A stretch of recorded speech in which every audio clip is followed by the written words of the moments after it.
Welcome everyone and welcome to my channel health care.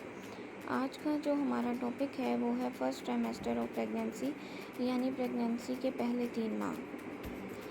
अब जैसे ही आपका स्ट्रिप टेस्ट पॉजिटिव आता है और आपकी प्रेगनेंसी टेस्ट पॉजिटिव होता है तो जिन जिन चीज़ों से आपका सामना करना पड़ सकता है उनमें सबसे पहले है जी ब्लीडिंग यानी स्पॉटिंग होना। उसकी वजह ये है कि ओवम जो होता है यानी जो एग और स्पर्म से मिलकर ओवम बनता है और वो जाके बच्चेदानी में इम्प्लांट होता है और वहाँ पर उसकी ग्रोथ शुरू हो जाती है।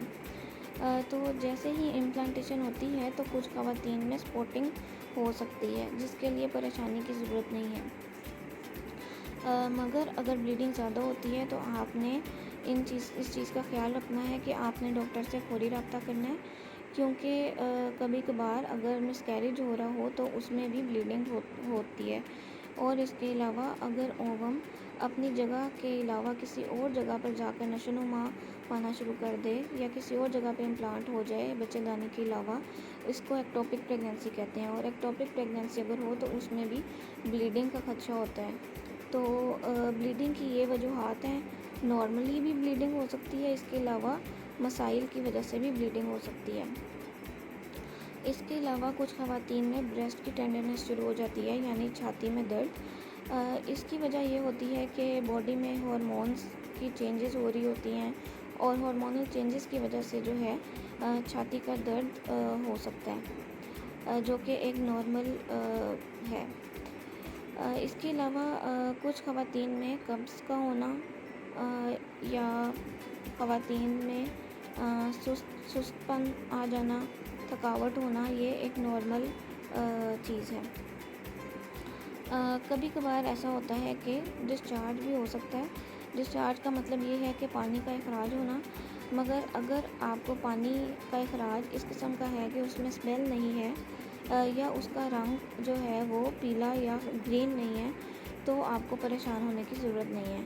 मगर अगर आपको साथ जो है दर्द, पेट में दर्द है या साथ स्मेल आ रही है पानी के साथ, तो आपने डॉक्टर से ज़रूर रब्ता करना है। कुछ ख़वातीन को प्रेगनेंसी होने के साथ साथ मूड स्विंग्स भी हो जाते हैं, जो कि नॉर्मल हार्मोन चेंजेस की वजह से होता है। इसके अलावा सुबह सवेरे मतली होना या उल्टी आना, ये भी एक नॉर्मल प्रेगनेंसी का हिस्सा है। इसके लिए परेशान होने की ज़रूरत नहीं है। कुछ चीज़ें हैं जो उल्टी या मतली को बढ़ा सकती हैं, जिसमें ऑयली फूड का इस्तेमाल है या स्पाइसी फूड का इस्तेमाल है, तो वो आप कम कर दें और आप खुद इस चीज़ का अंदाज़ा लगाएं कि किस चीज़ से आपकी मतली में बेहतरी हो सकती है। कौन से खाने आप खाएँ तो उससे बेहतर होता है, उन चीज़ों का इस्तेमाल ज़्यादा करें। कुछ ख़वातीन में ये देखा गया है कि वो नॉर्मल खाने के अलावा कुछ ऐसी चीज़ें खाती हैं। फॉर एग्ज़ाम्पल अगर देखा जाए तो चूना या दीवारों से कलई उतार कर खाना, इसके अलावा मट्टी खाना, जो कि बहुत ही नुकसानदेह साबित हो सकता है, क्योंकि जब प्रेगनेंसी होती है तो प्रेगनेंसी में पहले ही खून की कमी नॉर्मली फ़ीमेल में होना शुरू होती है। तो अगर आप इन चीज़ों का इस्तेमाल करेंगे या दिल चाहेगा कि मट्टी खाएं और ख़वातीन मट्टी खाना शुरू कर देंगी, तो उससे खून की कमी मज़ीद हो सकती है। इसलिए इस चीज़ को बिल्कुल आप अवॉइड करें। अगर दिल करता भी है तो आप उसकी जगह कोई और चीज़ खाएं जो कि आपके लिए सेहतमंद है, बल्कि ऐसी चीज़ इस्तेमाल बिल्कुल मत करें। जैसे ही फर्टिलाइजेशन होती है या ओवम बनता है और ओवम से बच्चा जो है वो बनता है, तो उसमें बहुत सी चीज़ें ऐसी हैं जो उसको नुकसान पहुंचा सकती हैं, जिसका आपने बहुत ख्याल रखना है। पहले 3 माह में ही बच्चे के तमाम अज़ा तकरीबन बन चुके होते हैं। इसलिए जो है आपने कैफ़ीन या स्मोकिंग या अल्कोहल, इन चीज़ों से बिल्कुल अवॉइड करना है। अगर आप ऐसे स्मोकिंग डायरेक्टली नहीं भी करते तो ऐसे माहौल में भी मत बैठें जिधर कोई और स्मोक कर रहा हो, क्योंकि उसकी जो स्मोक है उससे भी बच्चे को नुकसान पहुंच सकता है, क्योंकि उस वक्त पहले 3 माह में बच्चे के अज़ा बन रहे होते हैं और उनके बनने में कोई डिफ़ेक्ट भी आ सकता है, यानी अज़ा का मुकम्मल ना बनना, दिल या फेफड़ों के मसाइल भी बच्चे में पैदा हो सकते हैं। तो आपने इन चीज़ों से, कैफ़ीन से, स्मोकिंग से, इन चीज़ों से बहुत ज़्यादा अवॉइड करना है। जैसे ही आपका प्रेगनेंसी टेस्ट पॉजिटिव आता है तो आप डॉक्टर से रुजू करें। वो आपको आपकी एक्सपेक्टेड डिलीवरी की तारीख भी आपके माहवारी की तारीख से देखकर बताएंगी। कुछ ख़वातीन ऐसी होती हैं जो अपनी माहवारी की तारीख याद नहीं रखती, तो आप इस चीज़ का ज़रूर ध्यान रखें कि आप अपनी तारीख़ों का ख़्याल रखें और वो याद रखें, ताकि डिलीवरी की डेट को आराम से बताया जा सके। वरना अगर नहीं पता होता तो उसमें डिलीवरी की तारीख पता करना बहुत मुश्किल हो जाता है और फिर अल्ट्रासाउंड और बाकी टेस्ट कराना पड़ता है।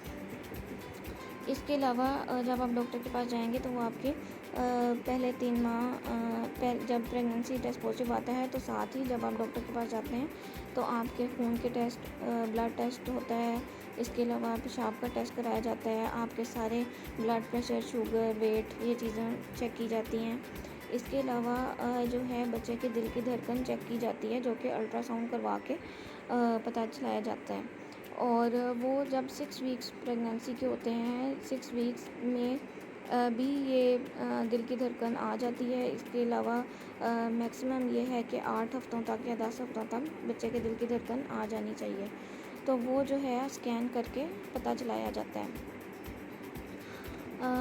इसके अलावा ये है कि फोलिक एसिड का इस्तेमाल, जो कि मैंने पिछली वीडियो में भी आपको बताया था, वो लाजमी करना है और पहले 3 माह आपने फोलिक एसिड लाजमी खाना होता है। कुछ चीज़ें ऐसी हैं जिनसे अवॉइड करना चाहिए जो कि बच्चे के लिए नुकसानदेह होती हैं। उसमें ये है कि आपने एक्सरे नहीं करवाना, क्योंकि एक्सरे से जो है बच्चे को नुकसान हो सकता है। अल्ट्रासाउंड से कोई नुकसान नहीं होता। अल्ट्रासाउंड रेगुलरली भी प्रेगनेंसी में करवाया जाता है बच्चे की नशोनुमा देखने के लिए, और बाकी सारे बच्चे के हाइट, वेट, लेंथ वगैरह सारा कुछ चेक करने के लिए, या खून की सप्लाई, बच्चे को सप्लाई ठीक तरह पहुंच रही है या नहीं पहुंच रही, उसके लिए अल्ट्रासाउंड करवाया जाता है। तो अल्ट्रासाउंड करवाने में कोई हर्ज नहीं होती, लेकिन एक्सरे या ऐसी रेडिएशंस के जो से एक्सपोजर आपने नहीं करवाना। इसके अलावा आपने पहले 3 माह में हेल्दी डाइट लेनी है। कुछ घरों में ये देखा गया है और लोग कहते हैं कि जी ये चीज़ गर्म है, ये नहीं खानी, अंडा नहीं खाना, या कीमा, प्रोटीन्स वगैरह से रोका जाता है। हालांकि इस चीज़ में कोई बिल्कुल हर्ज नहीं है। अंडा आपकी प्रेगनेंसी होती है तो अंडा आप रोज़ाना एक लाजमी खाएँ। इसके अलावा जो नट्स वगैरह हैं, जिस तरह से अखरोट हो गया या बादाम हो गए, ये चीज़ें आप अपनी डेली रूटीन में थोड़ा थोड़ा शामिल करें। हाँ, excess of everything is bad. बहुत ज़्यादा आपने क्वांटिटी में कुछ भी नहीं खाना, थोड़ा थोड़ा और मिक़दार में खाएं, और दिन में पोर्शंस में खाएं। ये नहीं कि एकदम ही बहुत ज़्यादा खा लें, थोड़ा खाएं और थोड़े थोड़े वक्फे से आप थोड़ा थोड़ा दिन में खा सकते हैं। इसके अलावा आप खजूर भी रोज़ाना लाजमी खाएं, ये आपके और आपके बच्चे की सेहत के लिए अच्छी है। दिन में आपने पानी का इस्तेमाल ज़्यादा करना है। पानी जो है वो कम से कम 10 गिलास या इससे में ज़्यादा आपने पीने हैं। आपने पानी के इस्तेमाल में कमी नहीं होने देनी। नॉर्मल रूटीन का जो आपका काम है वो आप जारी रख सकते हैं, इसमें कोई हर्ज नहीं है। थोड़ी बहुत आप वॉक भी कर सकते हैं, और नॉर्मल जो डेली काम आप करते हैं वो आप कर सकते हैं। आप इसको बीमारी ना समझें, ये एक नॉर्मल फिजियोलॉजिकल प्रोसेस है, और आप डेली का काम थोड़ा बहुत कर सकते हैं।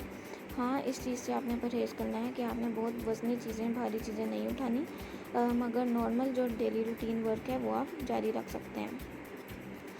कुछ ऐसी चीज़ें हैं जिसका आपने ज़रूर ख्याल रखना है, जो कि इमरजेंसी कंडीशंस हैं।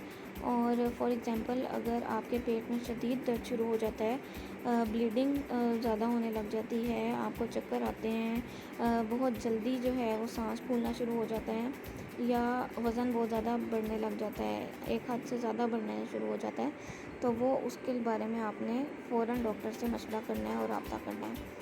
आप जब डॉक्टर के पास जाते हैं तो वो आपके विज़िट्स करवाएंगी, यानी 1-1 माह के बाद आपको डॉक्टर के पास जाना होता है प्रेगनेंसी पॉजिटिव आने के बाद। और उसमें आपका डेली चेकअप, रूटीन चेकअप होते हैं, रूटीन टेस्ट जब ज़रूरत होती है करवाए जाते हैं, अल्ट्रासाउंड करवाया जाता है और ब्लड टेस्ट करवाए जाते हैं। इसके अलावा बीपी, शुगर वगैरह इन चीज़ों के बारे में ये टेस्ट करवाए जाते हैं। तो उम्मीद है कि आपको आज की वीडियो अच्छी लगी होगी। अगली वीडियो में हम सेकंड ट्राइमेस्टर यानी दरमियाने 3 माह प्रेगनेंसी के बारे में डिस्कस करेंगे। Hope you like this video. अल्लाह हाफिज़ and don't forget to like and subscribe my channel.